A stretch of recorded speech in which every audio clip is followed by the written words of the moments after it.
nerds. So, I'm sick, and Morgan was wanting to kill some time this evening, so we figured maybe we'll hang out a little bit. Nice enough to bring me a Frosty from Wendys, because a sore throat. So we decided to watch The Crimes of Grindlewald. I recorded us watching it because we watched Cam online because we didn't want to pay for it because we heard it was bad. So this might get uploaded depending on if I can actually find a way to, do that.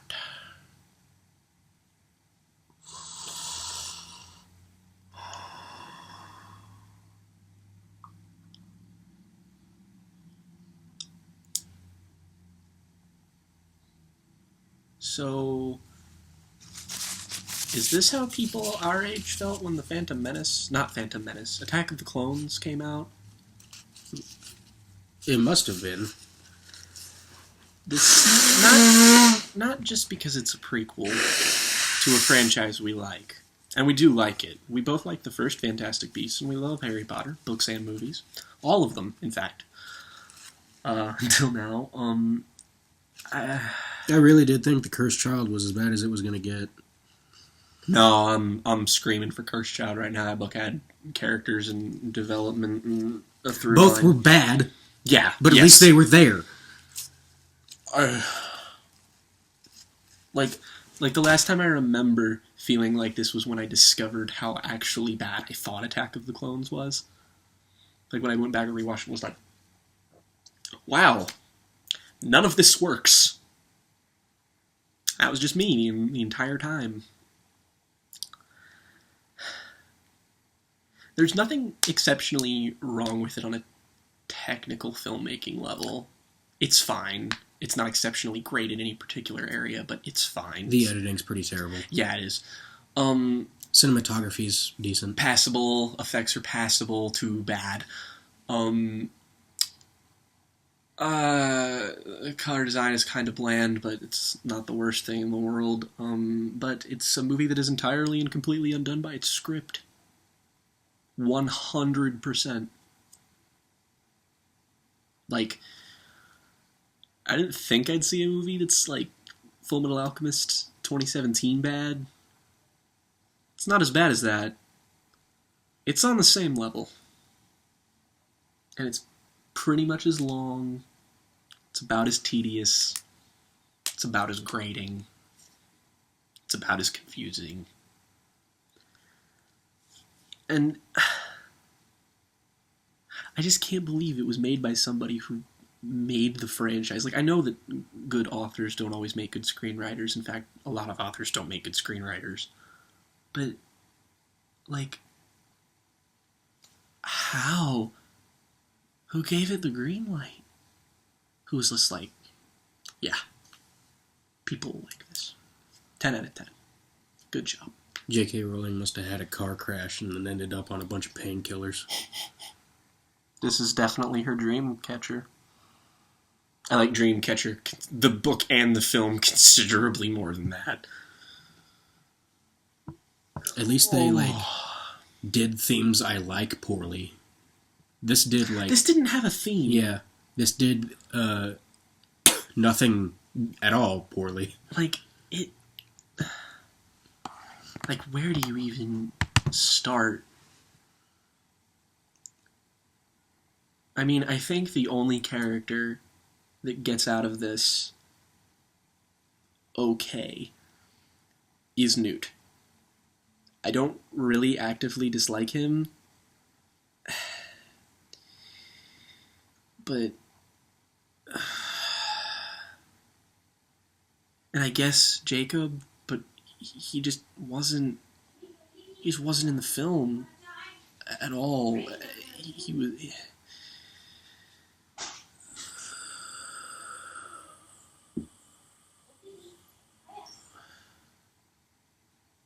So, okay, should we, itemize it?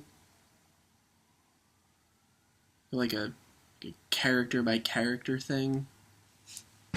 Sure. Alright. Let's start with the titular Grindlewald. It'll be easy. Because he's not in the movie. He's not in the film. 5 scenes. Like, I'm not, like, trying to, like, exaggerate. Like, 5? You think that's a fair estimate? 5? 6 scenes? Assuming... Let me... There's 1, 2, I think... Does the last one count? Yeah, 5.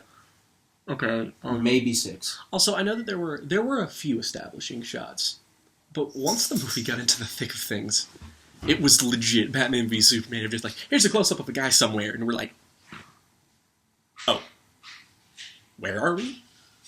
What are we doing? Who is this?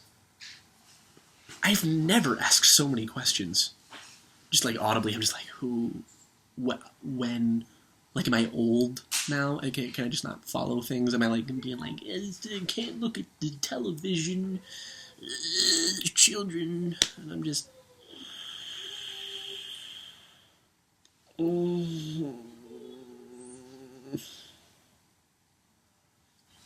So there's a big hoopla made about still keeping on Johnny Depp for the role, which I do disagree with.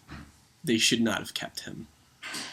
In fact, why they didn't keep Colin Farrell, kind of mystifying to me.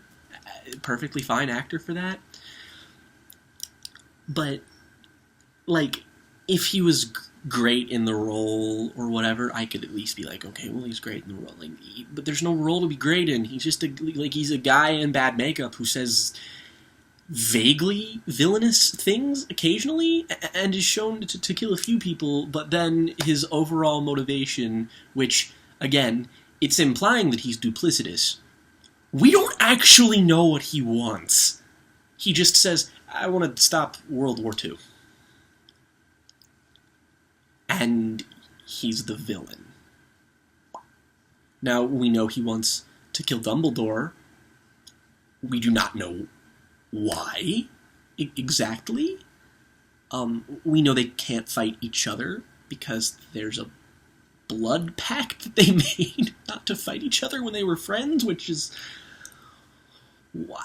Which, again, that sounds kind of complicated, and boy, you have no idea.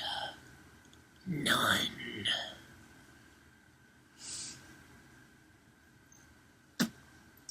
Like, it's very, like, Voldemort wanted to kill Harry. Why? Well, he was one of the only things that could kill him. And he's just sort of had a vendetta against him. Yeah, you get it, and you get that he wants to be Wizard Hitler, whereas you compared Depp to Wizard Mussolini, which, okay, I still can't even really draw enough details for that comparison to be accurately made, but he just wasn't, like, villainous. Not only was he not present, he wasn't a presence when he was there. He just kind of...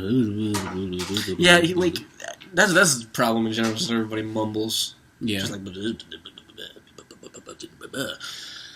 Like, if you have hard of hearing, you're just going to be like, huh? What? What'd they say? Huh? Exactly. Huh? But, like... and oddly enough... Are you from the war? Come again, Sonny? What is that from? Is that a Game Grumps joke? Yeah. Okay. Are you from the war? But, like, you know, some people, you know, they might, like, be like, but Ray Fiennes is Voldemort. And I'm like...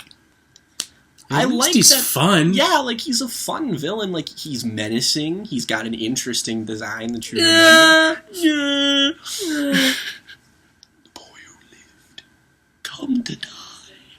Like, it's memorable. I don't, like, other than the fact that he has fucking stupid-ass Hot Topic hair. Like, he just looks like somebody who worked at a Starbucks a decade ago and then, like, stopped working there and became a meth addict. Who really liked colored contacts. Oh, yeah. So, like... So... Again, like, I'm really trying hard to dig deep here of, like, what he wanted. Like, he wanted to find Creedence, obviously, because he's the best shot at killing Dumbledore. Don't really know why he wants to kill Dumbledore. Other than the fact that Is Creedence the best shot at killing Dumbledore? Is that what they established? Suppose? Well, and because he's supposedly his long-lost brother. Okay, so why would that make Creedence want to kill him? Can this just be called Fantastic Beasts and the Creedence Clearwater Revival?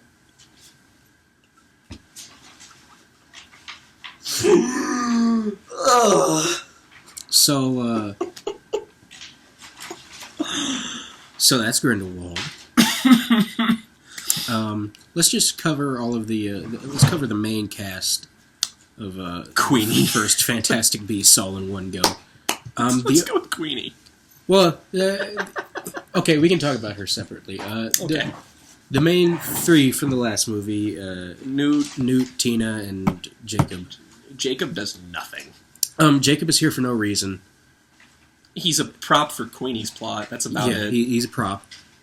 Tina also does nothing. Yeah, she's a prop for Newt, kind of.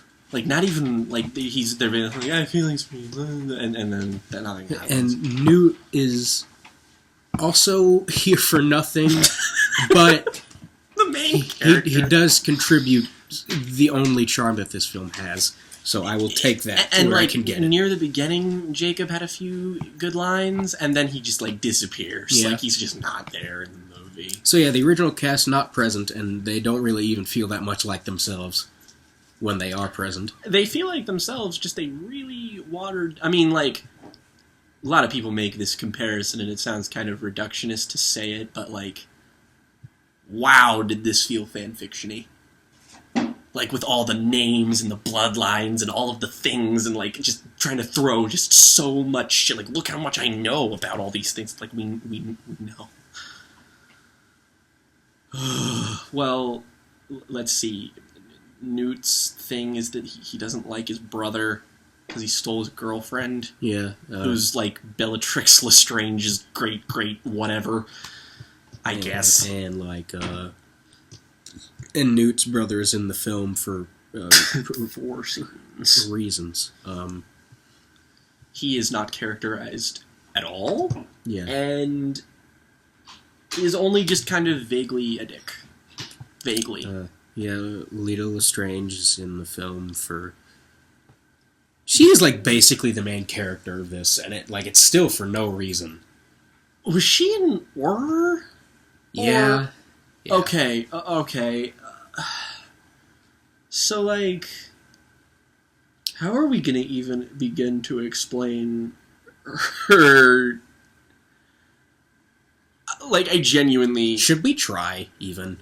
I mean, we have to make, like... Because I need to convey just how frustrating that was to sit through. Because... okay. So... Most of what we know about Leda, the film, is that the Scamander brothers both have a thing for her, but she's engaged to Newt's brother. And we hear vaguely about how she's got something going on. Like, Dumbledore talks to her at one point, and she's like, oh, there's something in your past. And something's going on with her. And we don't ever find anything out until the last 20 minutes, where the worst exposition dump I have ever seen in a film happens? Would you go as far as to say that? Because I think I would. Definitely the worst I've seen. So, the characters just get together, and there was this scene that it reminded me of in Jurassic World Fallen Kingdom, another stellar film from this year. There's a scene where the characters who are in conflict, like, are fleeing a place, and they encounter each other. And one of them just starts shouting another character's backstory at them for no reason. Like, it's completely unprovoked, it has no effect, nothing changes. It's like that, but they do it 3 times in the same scene. And apparently, Leda there's another character named Karma? What was his name? Did he, like, we couldn't... It was like Karma, whatever. And he shows up throughout the movie and he's just like, oh, I gotta kill Creedence. And we don't know why. And then he's, like, conveniently almost killed at one point because a monster does a thing. And then he shows up and is like, I had 2 wizard parents, and there's another bad guy who kidnapped my mom. What? Not you, Mom. Who kidnapped my mom and then basically raped her, but they don't say that. And then had a baby, and that baby's Leda. And her mom dies in childbirth. And then she's now with her half-brother, Karma, whatever. And then her father remarries 3 months after her mom dies. And they have another kid. And that's her brother.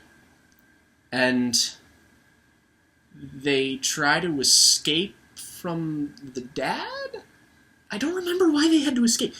They take a boat, and she's there in the boat. I'm so impressed that you retained any of this. They're in the boat, and the baby cries a lot. So she finds another baby on the boat and switches them, and presumably goes back to her cabin with the quiet baby, and then the boat sinks and only a couple people survive, and she thinks that her brother died. And they don't explain how it didn't? They just... And that brother's... Creedence? Is that how it went? Or was the other one Creedence? Pretty sure the one who wasn't drowned was Creedence. No, but I thought the one that they thought the baby to be lost, but it wasn't.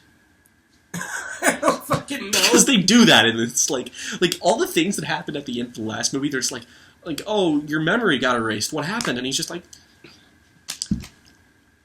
they just don't explain. It's like, yeah, it didn't. And then it's just like, oh, but I thought Creedence died. No, he's in Paris. So he didn't die? He exploded? But he's fine? And so, but Creedence is not related to Leda, though. So I guess he is the baby that she took, maybe? And he's Dumbledore's long-lost brother. Not the actual brother, whatever the fuck his name was, that I can't remember. And not the sister that died. But that other one. But one that was never mentioned before in canon. Because Dumbledore only had 2 siblings, but now he has 3, I guess. Unless they're lying about it. Which I wouldn't be shocked if, like... Because either way, I don't care, but, like, why? Okay, so that's what Leda's doing in the film. Then there's Nagini, the snake, Voldemort's snake. She has about 3 lines. Yeah. She's like Creedence's friend because he was nice to her. helped her escape a circus, which I don't really understand why being in Animagus is like they're wizards. Isn't that common that ladies can turn into snakes? Like that's just kind of a even it's just like whatever. Like there's that like whatever, but this movie is so confoundingly stupid. Like, so who was I talking about? There's so many characters. Nagini. Well, there's nothing to talk about. Yeah. She just, like, stays next to Creedence, and then she's kind of a good guy, which makes it really, like, weird. Like, she's, like, trying to help Creedence and then fails, and then she's, like, with the good guys at the very end. So it's like, so Neville Longbottom unknowingly decapitated her. That's a little weird. She ate people. That's really weird. This movie has a penchant for killing babies. That happens twice. And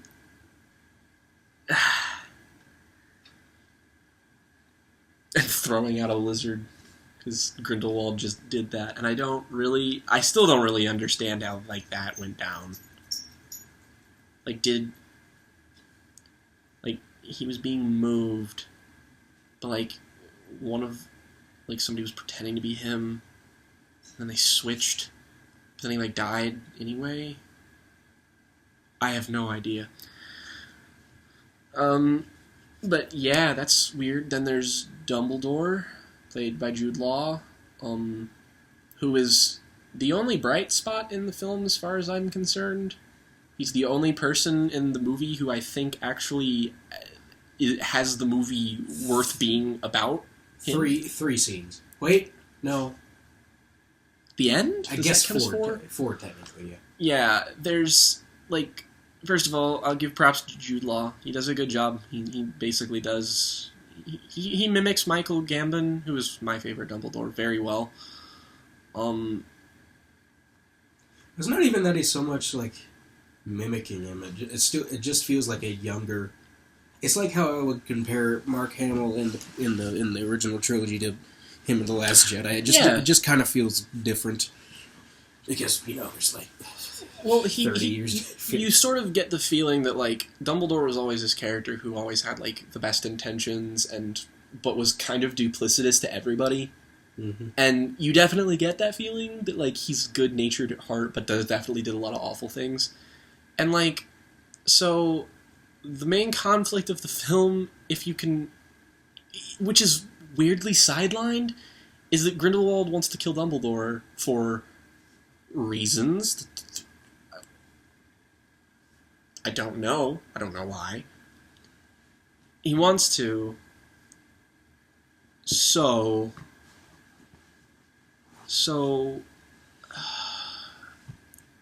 he wants to kill Dumbledore. But they can't fight each other because when Grindelwald and Dumbledore used to be closer than brothers, quoting the film directly, because Dumbledore's gay, but we can't say it, can't actually say it because we have no balls. But they made a blood pact not to fight each other, which doesn't like Morgan and I are ride till you die best friends. I'm not gonna suddenly make a blood oath, like a wizard blood oath with him, so that we won't ever fight. That just seems really redundant. Jake, if you turn into a Nazi, I'm gonna kick your ass. Yeah, like, please, thank you. I just... And we know two ways about it. And... So, that's why Grindelwald wants Creedence, because he's supposedly powerful enough to kill Dumbledore, but also because he's Relius Dumbledore. Is that a coincidence? I don't know. The point that we're getting at with all this is that this film is about so many different things. It is about nothing. That it is absolutely about nothing.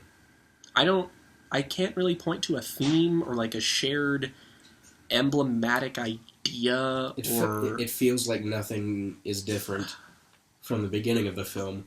we just know a whole bunch of pointless...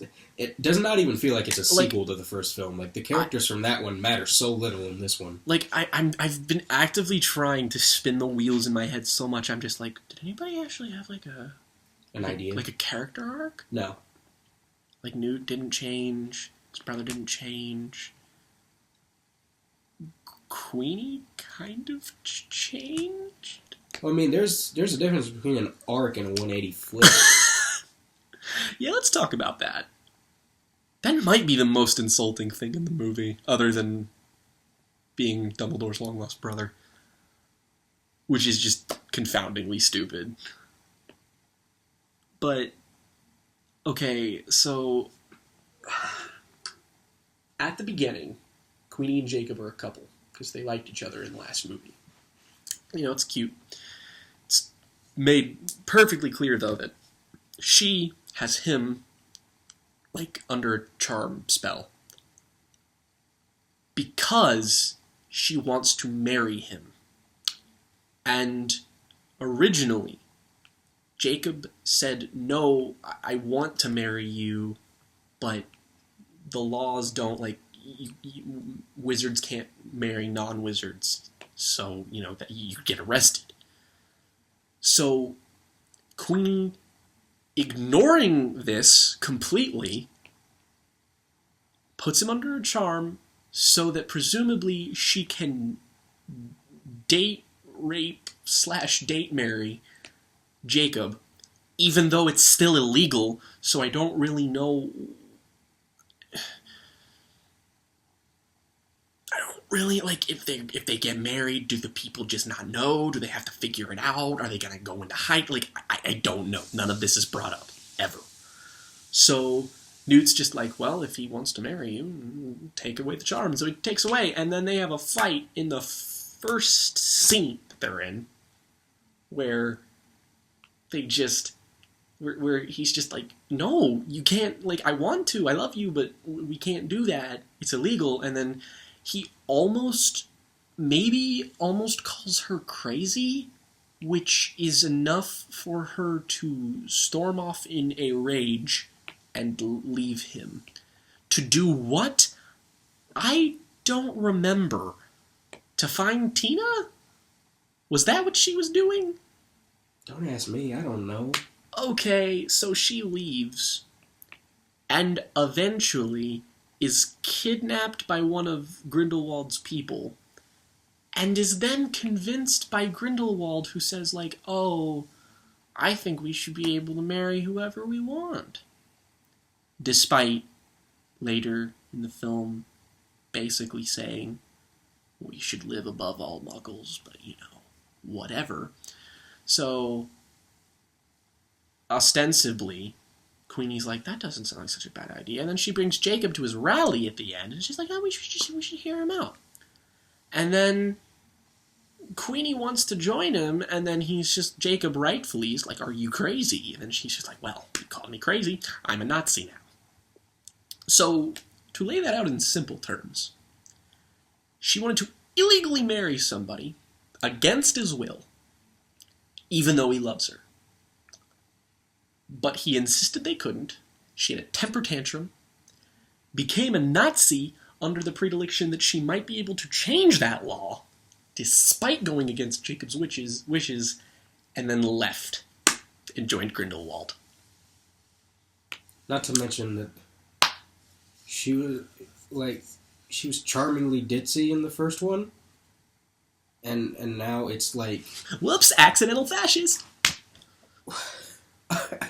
I'm so dumbfounded. Like, where was it in Rowling's head that it's like, oh, I want to marry this guy. If I can't, I'll be a wizard fascist. It's not like she was crazy before. No, she wasn't. She's weird. Like most wizards tend to be. Crazy wizards. I'm so... Yeah, I just noticed that we didn't even get, like, a reaction from Tina about all this. That's right. Her input was alarmingly absent.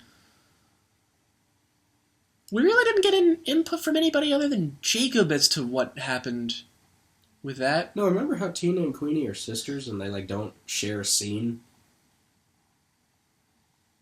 Honest to God, I completely forgot about that. I completely forgot about that. Of all the things this movie makes sure to remind you of, that's not one of them. I can't believe that this is even in the same franchise as the rest of these movies. Even the first one. Yeah. The gap in quality is... The gap in quality, tone, and character writing is, like, bewildering. There is so much exposition in this movie. That's all it is. It's just one expository scene after the other. And the funny thing is that a good 70% of it is things that the audience already knows. They even say things like, well, as you know, like go to screenwriting 101 at a community college. Day one, what's the first thing they tell you not to do? Don't say, as you know. That's such a common thing. She's written like 10 books and one screenplay that's pretty good. Not to mention, I just feel like the whole idea of the whole, like, oh, this prequel series is going to be about Newt Scamander, who was this guy who took care of magical beasts, and the first movie is about that. This is not. At all? It's not. Yeah. It just became about the first movie's B-plot. Like, entirely about it. Which was... the least interesting part. Measurably the worst part of that film. Yeah. And I just didn't like anything. No, it was all and then the end, which, like, again, the last time I felt like this, or the closest comparison I can make is Batman v Superman, which belongs to a series of films that I don't like, which is why this is so much more painful. Because I do. And I mean, sure, I care about the Fantastic Beasts franchise demonstrably less than I care about actual core Harry Potter, but still... There was potential there to like it as much. Oh, sure! Or even, like, just to be like, it was an okay movie. Or to be, like, invested in any fashion. And, like, I just don't... None of it was fun. No. Harry Potter's fun. It's an adventure. It is an adventure. There is whimsy. Yeah, the magical world here just felt so lifeless. It's just a bunch of people running around in corridors with wands. It's the whole film. There's not even, like, an interesting, like, set piece to speak of. Like, the end is just a bunch of fire and CGI shit. It's just, like, I don't care. Like, do you remember when the endings of, or just parts of the Harry Potter movies had these, like, amazingly cool set pieces? Like, the ending of the first one had, like, the huge chess game, and that little key with the wings, and the entire end sequence with Voldemort, and the second one had the fucking Chamber of Secrets, and that was fucking cool. And then Prisoner of Azkaban, just everything that happens in that movie is cool. Like, the scene in... What's that house called? It's like the Screeching House or something. Shrieking Shack. The Shrieking Shack. The entire... everything about everything that goes down in that and everything after it is, like, peak storytelling. Like, that is as good as it gets. Like, and not to the mention... fourth one has the fucking Voldemort is back.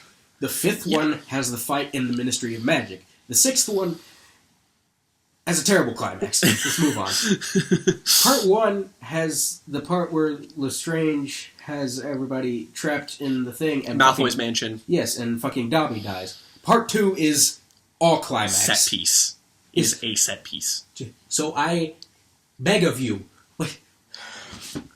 And even the first Fantastic Beasts, it had, like, the rhino thing on the... Like, I've seen that movie once, by the way. It had the rhino thing. It had, like, the little platypus duck guy. It had, well, I mean, all of the parts with Creedence and Colin Farrell, but I don't really fucking give a good darn about that. But there were so many things, or even the fourth movie has, like, every single part of the Goblet of Fire. Like, every game in the series is, like, this cool, inventive little thing, and this is just like, no, it's people talking and then running around in corridors, and it literally, other than Batman v Superman, it really does remind me of a Star Wars prequel. It's mostly effects. It's insanely dialogue. Like, the only thing this has in the Star Wars prequels is the fact that it's pretty well acted. That's about it. Yeah, but at least Attack of the Clones had a set piece. Mm-hmm. Multiple ones, in fact.